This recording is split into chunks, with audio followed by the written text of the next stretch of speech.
is activated on a mobile, it will just push down all the competing pages for that search. So tips to notice, best practice. If you are going to, for example, have some of these markups, it could be the rating or the FAQ. Please create it as a dynamic solution. So you probably, if you have worked with this, heard that you can implement this with Tag Manager, but that will be a static version. So saying that implementing it with a dynamic one means that you'll probably have a field in your backend of your system or the client setup where you could input some of these questions, ratings, wherever it might come from. And reasoning behind the dynamic solution is that you don't have to maintain it, and you don't have to change these values all the way when you implement it dynamically and not in a static way.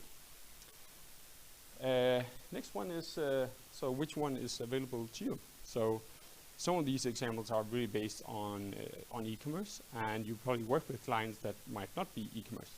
So I will encourage you to go and search between these 32 different markups, because some of these might not be activated in your kind of search within that specific industry, and some others can maybe. So it's not all the searches where the FAQ module will be activated. So if you go and try searching for it, you might see it, but please do remember that it's really few websites that uses this in the right way. So if you search for something on behalf of your client and don't see any, it doesn't mean that it can't be activated. It probably means that it can, but no one have done it yet. So yeah, and next one, it really enables opportunities. So thinking about the searches is usually that we do think about, okay, I do type this search query, and then it will be presented in that way.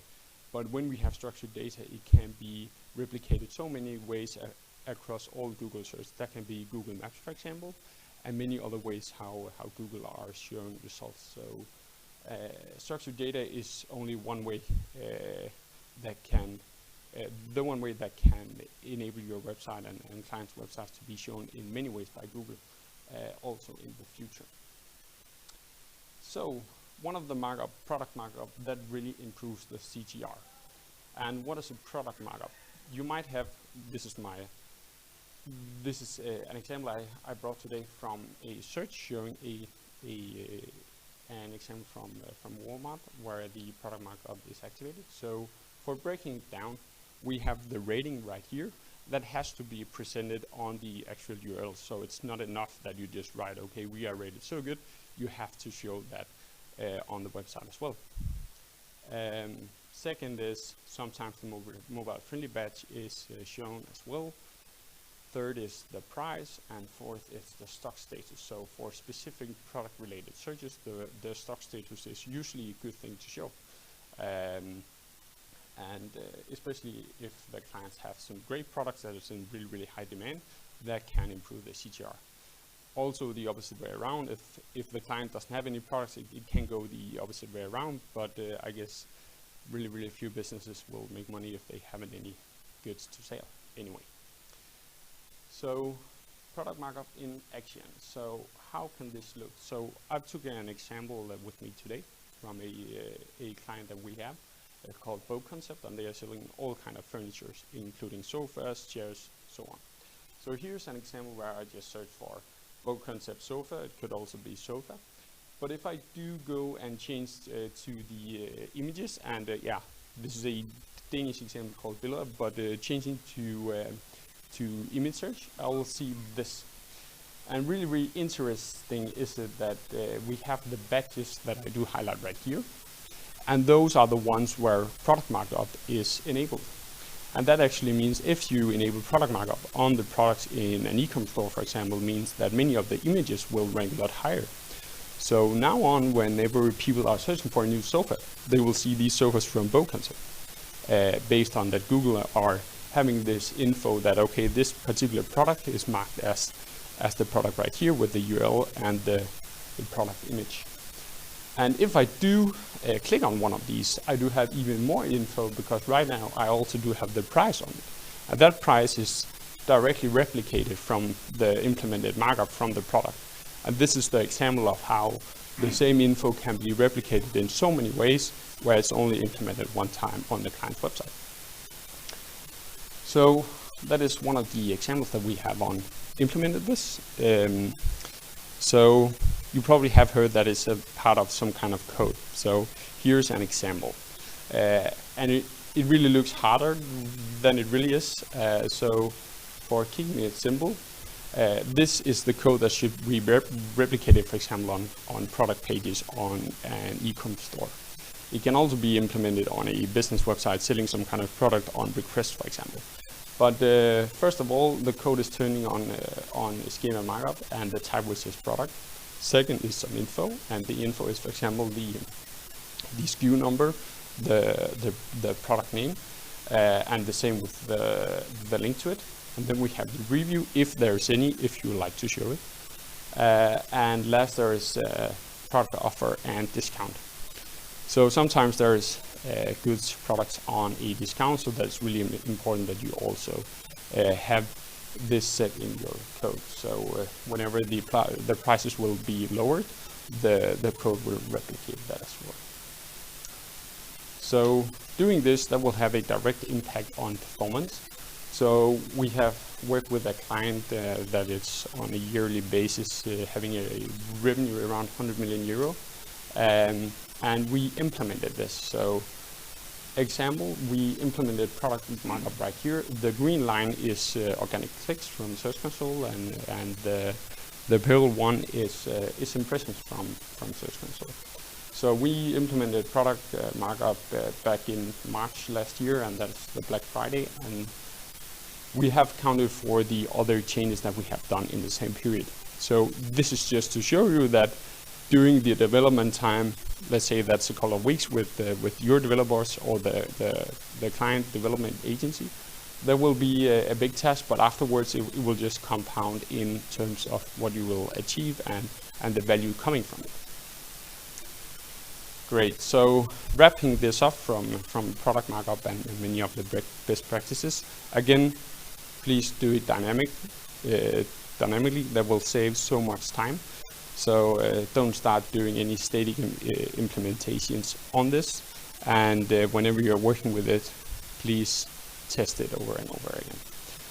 But there are so many attributes that you can use, and there are so many that you should use, and there is some specific one that you really have to use in order to activate this.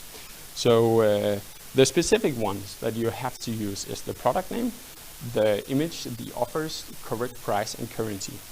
And when I say correct price, that's maybe sound obvious, but in some cases this can be implemented saying that the offer is the right price.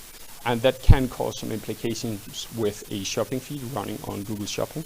So that will actually cause some of the products in a product feed to be declined in the merchant center. So it's really, really important that that is the right correct price, and especially also currency. And third, warnings are okay, errors are not okay. So there is a lot of optional data that you can add on a product markup for a product page.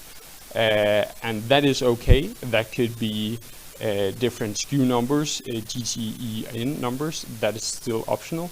But warnings means that if you don't implement this in the right way, it will not be activated and shown. And some of these where it will cause an error is if you implement a product markup and do not implement the attribute for the price, for example, because that will not activate the feature. So warnings are okay, but errors are not okay. And fourth is, let's say you're done and you're ready to go. It's really, really important that you go and validate the setup. And that can be done in many simple ways, so that you create one copy of the code that should be implemented on all product pages, running through the rich snippet testing tool by Google, and then checking whether that is validating or not. And the same goes whenever that's pushed to the live version, that you just take around 10 URLs to implement and check these. Great, but that was enough of markups for now. And another thing, so there has been some news in the SEO industry within the last 1 week or 14 days, I guess. and you probably have heard it, but if you haven't, there is some news here. So Google is actually testing a new title scraping that can cause many titles to change. So the titles you have been working on can be changed by now, and we have seen some actually bad cases of that happening right now. So this article went out, I guess, 1 week ago, where some of the heading tags from a page will be shown as the title tag, even though that you actually written a unique title tag. And yes, I do really understand if you are frustrated right now. I've been in the case for around a week now.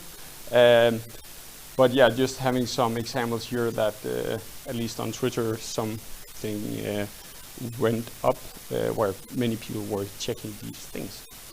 In the presentation, I have the link later on as well. You can find the link to these two articles as well. But let's look more into that. So from now on, it's not given that Google will show the title that's actually written for a landing page in the search engine results page. And right now it will take headers into account, so the title tag will be more into a suggestion for Google rather than what it should show. And why is that? And that was also one of the questions I did ask myself, why? And it seems that it's due to a lot of these titles are not good enough. So a page with 100 pages having the same title, that's obviously not good enough, or any kind of other spammy, generic, or even blank title text. But today most of the CMS setups is having some kind of fallback, hopefully, on titles. So that's very interesting. So one example, so let's say that it got written or shown in another way. So here's an example on women's party dresses from ASOS. And this is the shown one versus the one that they actually have written that will not be displayed and isn't displayed at the moment. And if we go straight to the actual page, this is where we do see the heading. And the heading right now is presented as the title rather than the one they created themselves. And what to do with this? Best practice to this challenge is really testing the fallback solution. So if you haven't or if you don't have any kind of fallback solution to your titles right now, you should really have one. And that could be, for example, on category pages on an e-com website, that all the category pages titles will be written in this way if you haven't created it by yourself in a unique way. So that could be communicating some of the USPs or your freight options or any of these USPs actually used by the client. So fallbacks is really, really important because that's how we can on purpose just serve a good one without unique writing all of them. Second is search, research, and test. So I've seen clients where this is not a case, and I've seen other clients where this is only the case. So it's really, really different. So go into Google, search for some of the results where your client will probably be present, and then test whether that works or not. And actually, it seems that one of the comments is Danny Sullivan from Google says that written and title tag will be used 80% of the time, but we still have 20% of the time where it's probably not the case. So that's really, really important. So thinking about that, we can do all what we want on the website, but if we can attract the users to click, we won't win with SEO over many of these ads. And third, if this happens, it could actually make sense to rewrite the title. So we also do see examples of whenever we try to rewrite a title that would be tested, and we can see quite fast within a week or so, unless it's not that's a seasonal topic, that we can see whether that works or not. Why would you rewrite the titles? It would be a great idea to do use title text for keywords and the H1 for the users. But let's say that in the ASOS example, that I've written this great title, but it will not be shown. So there's two ways. We could try create another. The idea to use title text for keywords, be pretty sure that the prettier H1 is displayed. Yeah, I get your question in a way saying that creating another title tag, right? Take the title text Yeah. So Google looks at and says URL, what keywords, but create a much prettier H1. Yeah. Actually, that is the case in many setups, that we have the title and the H1, but it's still up to Google which of these that will be shown. So it can differ, and we can write in any way that, okay, you should use this over this. So we actually lost the control of which one of these that will be shown. Does that make sense? Yeah. Okay. Can you ask in another way? I didn't try and test it yet, but Yeah. it sounds like you could misuse for title text for people who Google and use the H1 for the snippet and for the user to have a much prettier H1, but that's in the title text. Okay, so you mean by optimizing the heading instead of the title? Yes, yeah, yeah, and that's definitely a good idea. We have had some discussions on that. It could actually be the case that in some cases it would make sense to remove the heading. So if we can control it, if we remove the heading, Google will not have that many chances to rely on something rather than our title tag. But yeah, that's a really good and creative idea, and it will probably work in some cases.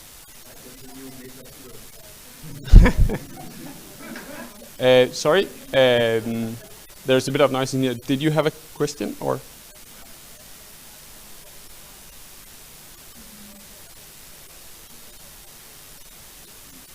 Yeah. Yeah, so we can refer to it as it's headings in general. Thank you.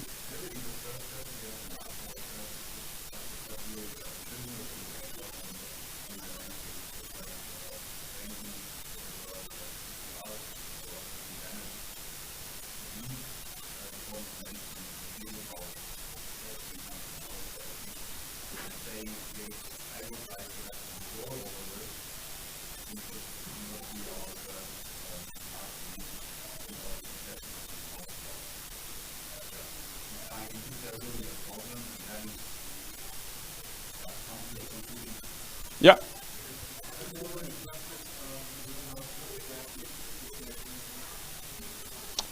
Sorry, I had a bit of a challenging time seeing who asked and where. That's probably the face mask. Sorry. So, can you repeat the question?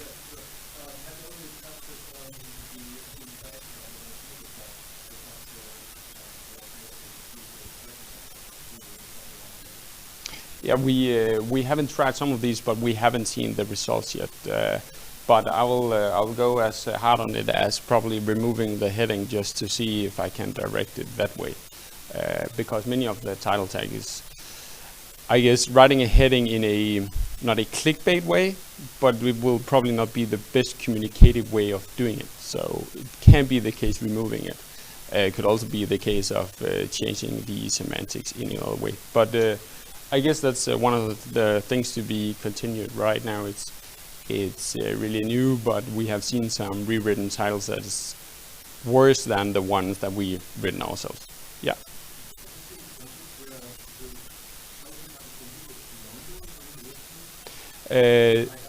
Yeah, yeah, that's a really good point. And to be honest, I've only seen shorter versions as well. Probably. Yeah.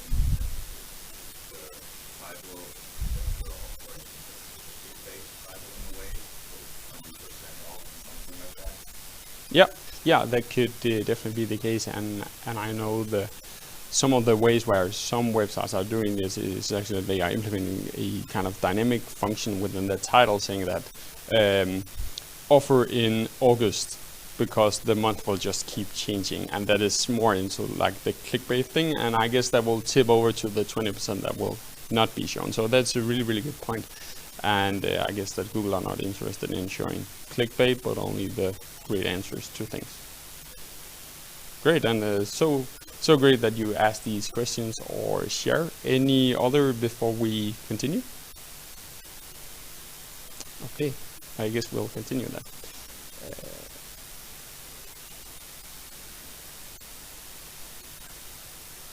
Yes, we went to rewrite titles, yes.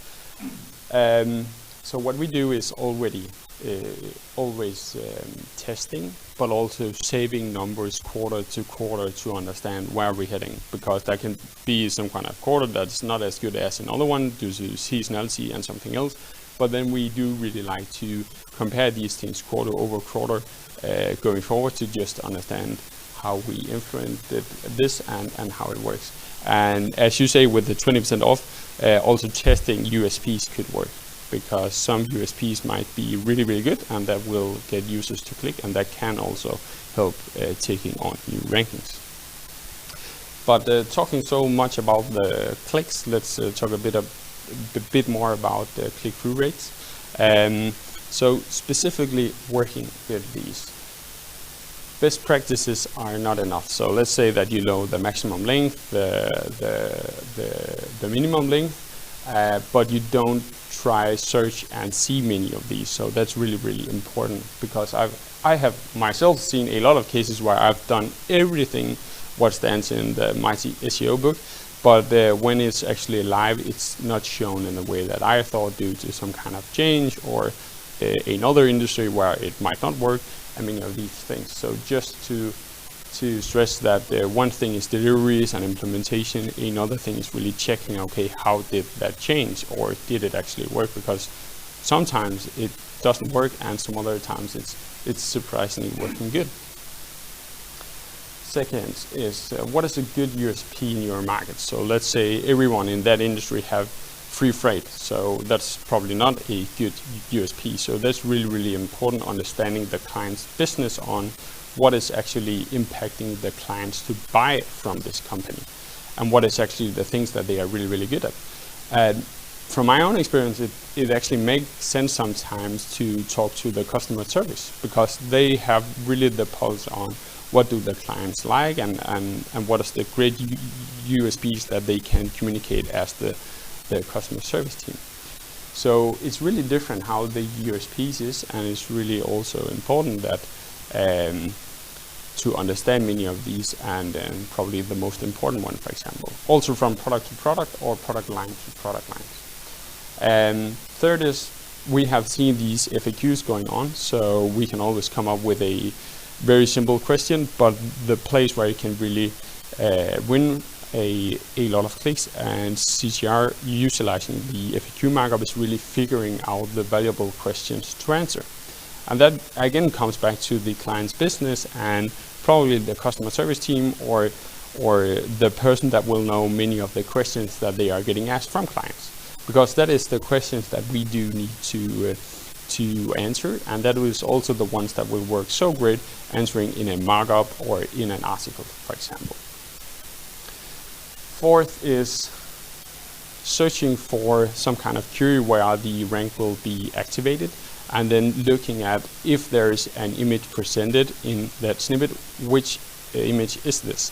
I've seen examples on that is the logo, which looks so bad, or a product image that's shown in a way where you actually can't see what it is, and that will impact the CTR probably in a bad way.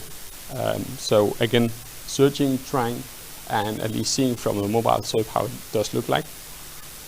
And I'm a bit lazy sometimes, so sometimes I do use my computer to search and just change the developer tool to show in a mobile version, but that doesn't work because Google will know that that is not a mobile device. So please take up your phone and try search for it. That will give the full experience and the view that you will probably need to know.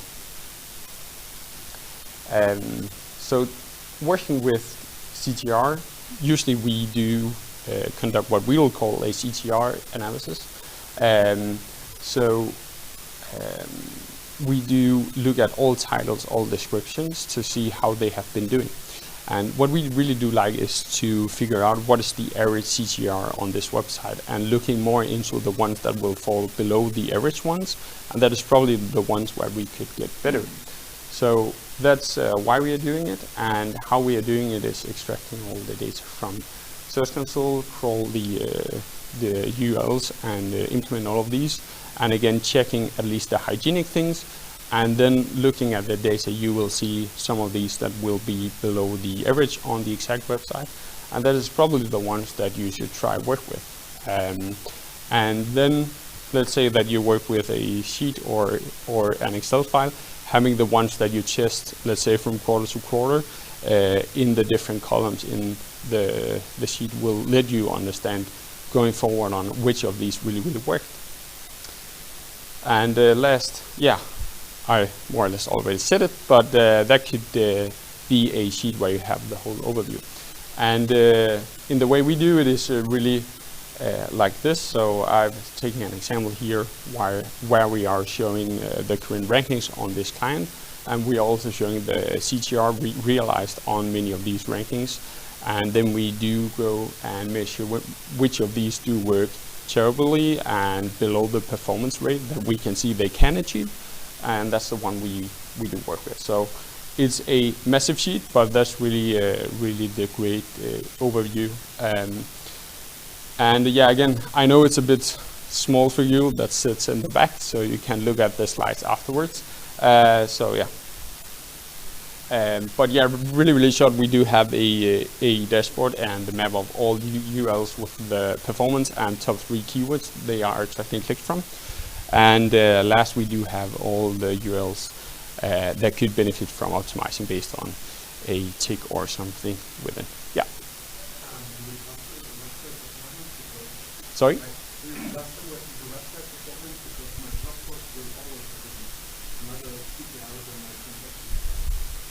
Yeah, and that's a really good point. So it would be good to, as you say, segment these to understand what is the transactional CTR, what is the informational CTR.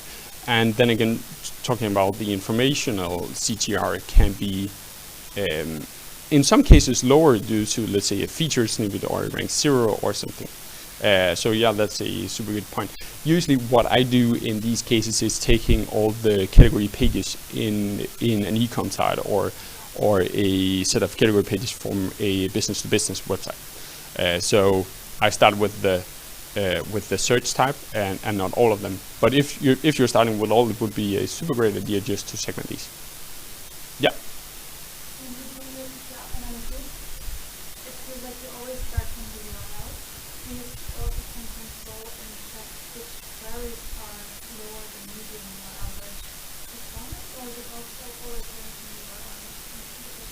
Yep, super great question. So why do we always start looking at the URL? In that case, I do like start looking at the URL based on that's the URL they are clicking on, not the keyword. They search with the keyword, but they click on the URL. So what we actually do is here is where we have the URL, and in some of these columns is where we do have the keyword. So this is the keyword where they have attracted most clicks and so forth. So I will always have the possibility to see the 3 top keywords where they attracted clicks from. And that also comes to the example where we'll see, okay, do we actually support any of these in the title? And that's not always the case. Does that make sense? Mm-hmm. Great. Yeah.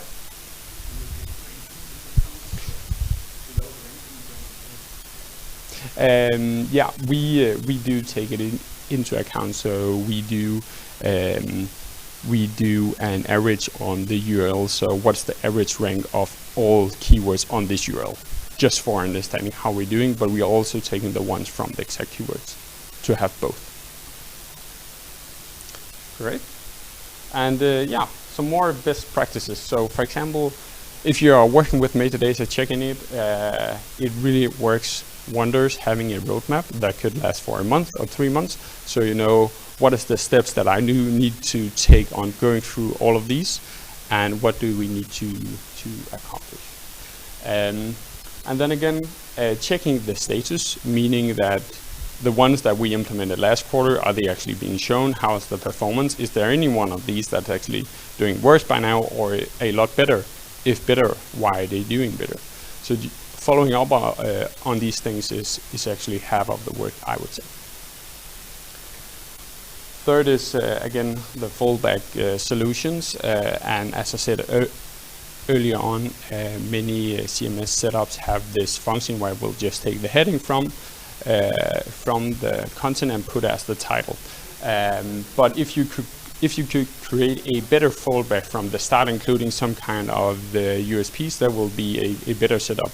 And as I wrote here, thinking about scalability and that you have... No worries.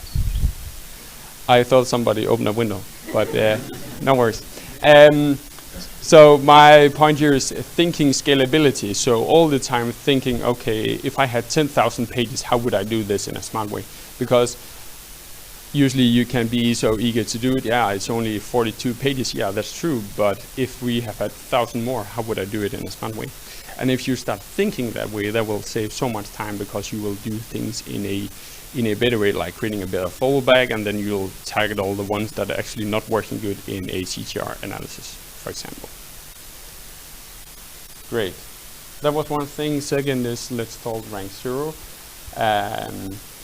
So optimizing for rank 0, and rank 0 is, I guess, SEO slang.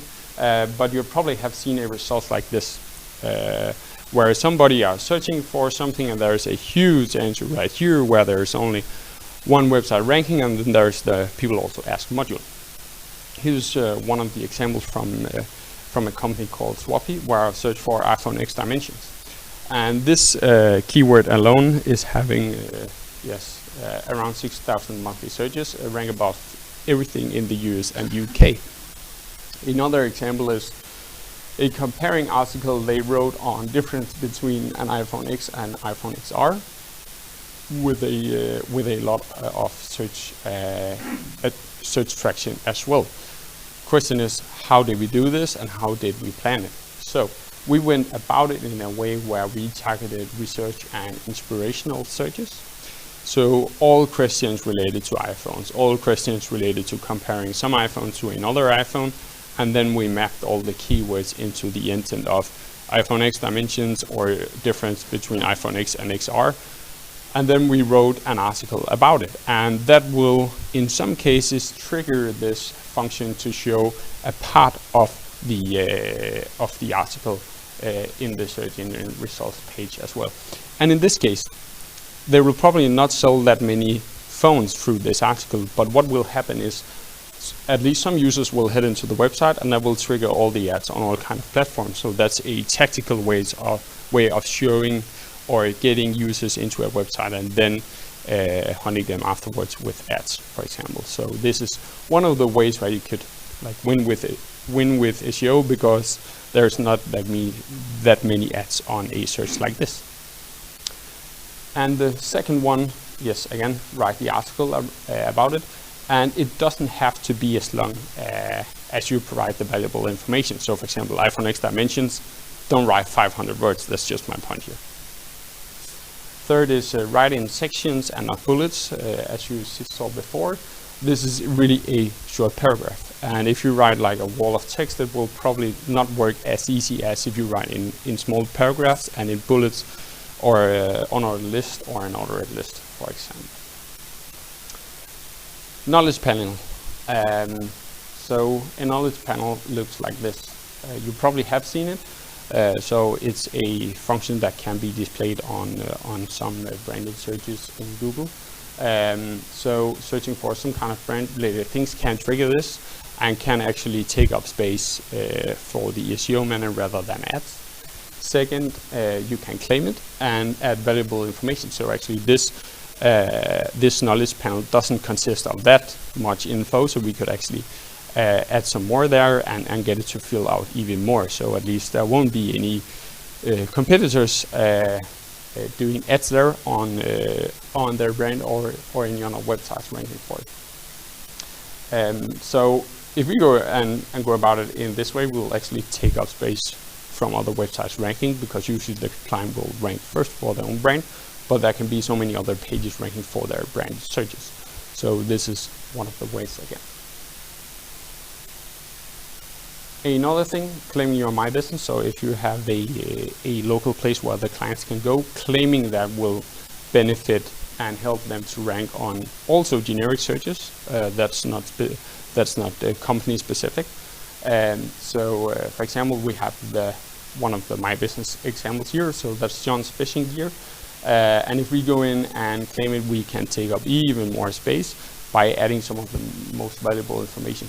Actually, in Google My Business, you can add so much information, but it's not all of it that's a must-have just to be present and take up space in there. And be aware that some of these are also generated. So if you have, let's say, an address where there's more businesses, that could be a center. So let's say that this is a center with 5 shops. It can be duplicated if you created one yourself and Google will scrape some addresses from some websites. So that can be 2. So again, try search for the business and you will see whether you only trigger probably the one you created or there is also another one. I've tried examples where we have had clients where we optimized a My Business for some months and then we figured out that there's a really, really ugly scraped one that got showed all the time. And again, just to stress that this can be shown in so many ways, so that this can also be a local peg shown with a My Business as well. So best practices there, find, claim and own it. And second, add valuable information and take up space. Some of the infos that I said is a must-have for taking up space. Some of these are adding the website link to the company's website. A company description, opening hours, products and product categories. So just uploading a couple of products, let's say the best-selling ones or the most compelling ones for the season, would really add on some value there and create some visual elements whenever searching for it. And again, if you're doing these things, it can actually happen that the Google My Business will rank on generic searches within that area. Third is keep it updated. I would say go and look at it every quarter would really help. And really important is that there is some studies on this. So 75% of people searching locally on their phone will go someplace within that instant the same day. So that's why this is probably one of the easiest tasks to do, but also one of the most important ones, at least for taking up space. That's one thing. Second is getting some visitors into the physical location as well. So one thing here as well. The people, yeah, sorry?